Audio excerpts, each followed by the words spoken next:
Olá, olá, olá. Dia 5/6, 2 Samuel 5, Provérbios 5 e 1 Pedro. Estamos aqui no canal Tijolinho de Deus para a honra e para a glória do Senhor Jesus.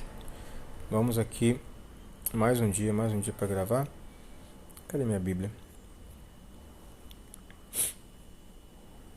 Qual é a 2 Samuel 5? 2 Samuel 5. Davi é ungido rei de todo Israel. Então todas as tribos de Israel vieram a Davi a Hebrom e falaram, dizendo: Somos do mesmo povo que tu és. Outrora, sendo Saul ainda rei sobre nós, eras tu que fazias entrada e saída militares com Israel. Também o Senhor te disse: Tu apacentarás o meu povo de Israel e serás chefe sobre Israel. Assim, pois, todos os anciãos de Israel vieram ter com o rei em Hebrom. E o rei Davi fez com eles aliança em Hebrom perante o Senhor. Ungiram Davi, rei de Israel. Da idade de 30 anos era Davi quando começou a reinar, e reinou 40 anos. Em Hebrom reinou sobre Judá 7 anos e 6 meses. Em Jerusalém reinou 33 anos sobre todo Israel e Judá. Davi conquista Sião. Partiu o rei com os seus homens. Tá certo? 2 Samuel 5. Partiu o rei com seus homens para Jerusalém contra os jebuseus que habitavam naquela terra e que disseram a Davi: Não entrarás aqui, porque os cegos e os coxos te repelirão. Como quem diz, Davi não entrará neste lugar.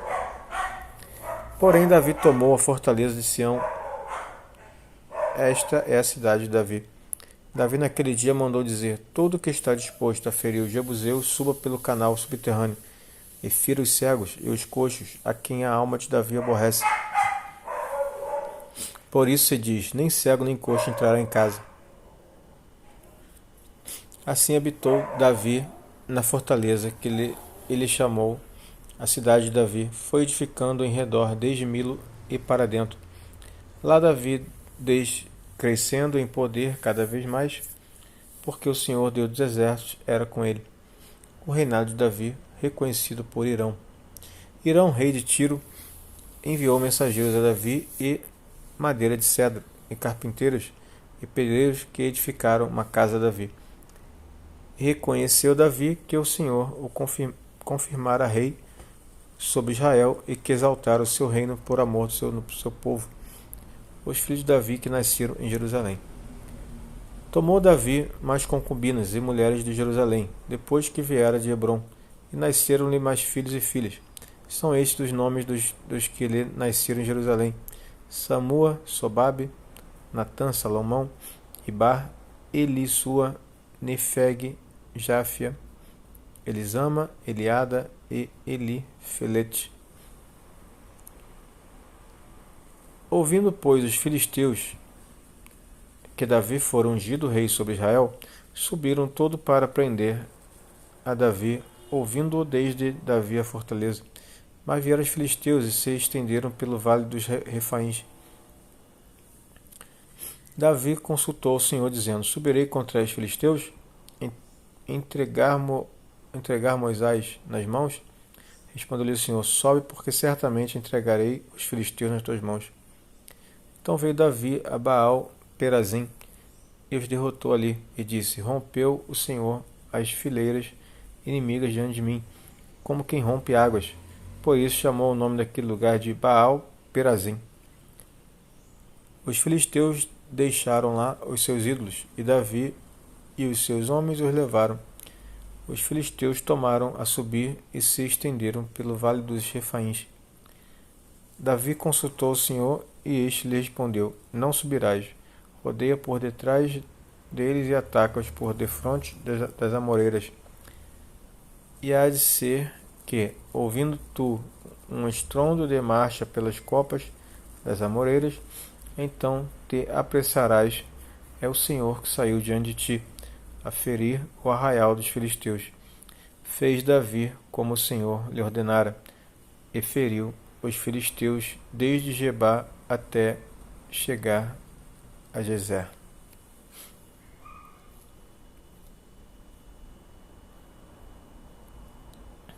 Uau. Provérbios 5. Provérbios 5. Advertência contra a lascívia. Meu filho, atende a minha sabedoria, a minha inteligência inclina os ouvidos, para que conserves a discrição e os teus lábios guardem o conhecimento.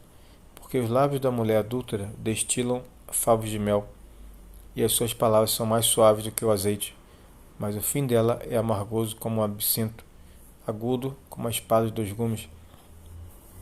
Os seus pés descem à morte, os seus passos conduzem ao inferno. Ela não pondera a vereda da vida, anda errante nos seus caminhos e não o sabe. Agora, pois, filho, dá-me ouvidos e não te desvies da palavra da minha boca. Afasta o caminho da mulher adúltera e não te aproxime da porta da sua casa, para que não deis a outrem a tua honra, nem os teus anos a cruéis, para que dos teus bens não se fartem os estranhos, e o fruto do teu trabalho não entre em casa alheia, e gemas no fim da tua vida, quando se consumirem a tua carne e o teu corpo. E digas, como aborreci o ensino, e desprezou meu coração a disciplina, e não escutei a voz dos que me ensinavam, nem a meus mestres inclinei os ouvidos. Quase que me achei em todo o mal que sucedeu, no meio da assembleia e da congregação. Bebe a água da tua própria cisterna e das correntes do teu poço. Derramar-se-iam por fora as tuas fontes, e pelas praças os ribeiros de águas. Sejam para si somente, e não para os estranhos contigo. Sejam bendito teu manancial, e alegra-te com a mulher da tua mocidade. Corça de amores e gazela graciosa. Saciem-te os seus seios em todo o tempo, e embriaga-te sempre com as suas carícias. Porque, filho meu, andarias cego pela estranha e abraçarias o peito de outro? Porque os caminhos do homem estão perante os olhos do Senhor, e ele considera todas as suas veredas.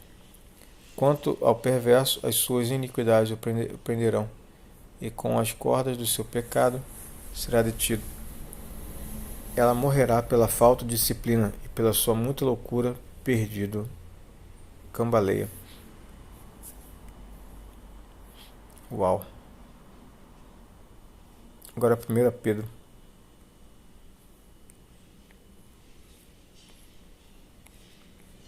Primeira carta a Pedro.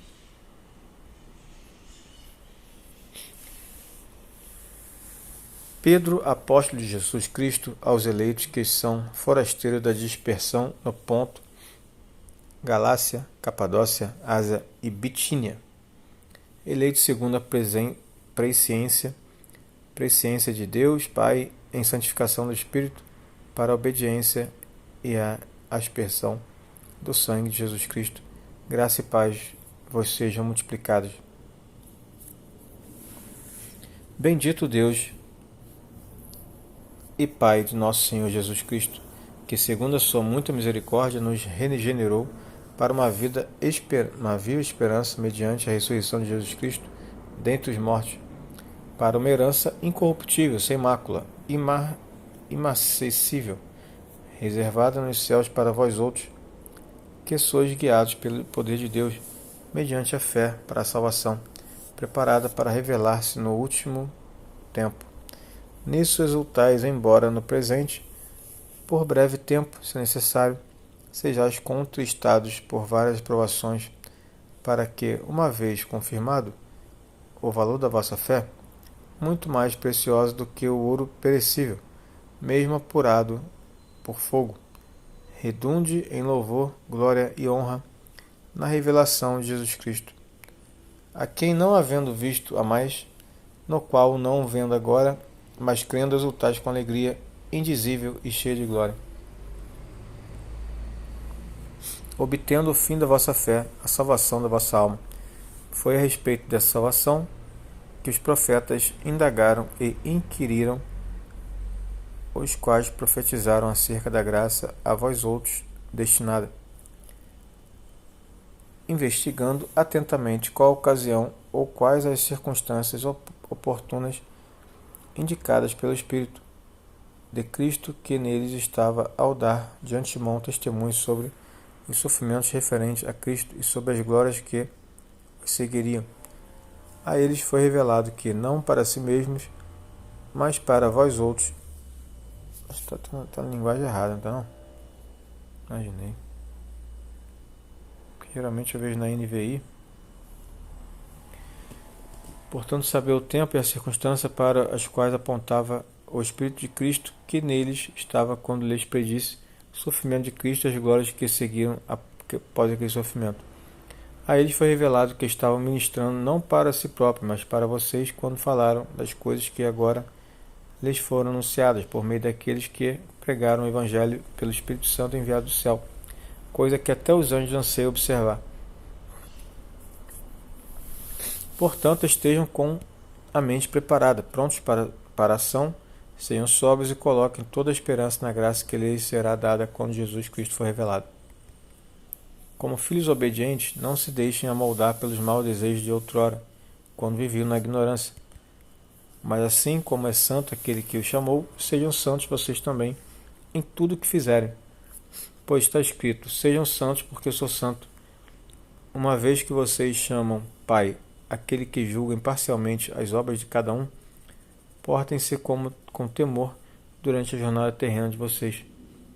Pois vocês sabem que não foi por meio de coisas perecíveis como prata ou ouro que vocês foram redimidos da sua maneira vazia de viver, que lhes foi transmitida por seus antepassados, mas pelo precioso sangue de Cristo, como de um cordeiro sem mancha e sem defeito, conhecido antes da criação do mundo, revelado nesses últimos tempos em favor de vocês. Por meio dele vocês creem em Deus, que o ressuscitou dentre os mortos e glorificou, de modo que a fé e a esperança de vocês estão em Deus. Agora que vocês purificaram a sua vida pela obediência à verdade, visando o amor fraternal e sincero, amem sinceramente uns aos outros e de todo o coração, pois vocês foram regenerados, não de uma semente perecível, mas imperecível, por meio da palavra de Deus viva e permanente. Pois toda a humanidade é como uma relva, e toda a sua glória é como a flor da relva. A relva murcha e cai a sua flor, mas a palavra do Senhor permanece para sempre. Essa é a palavra que lhe foi anunciada.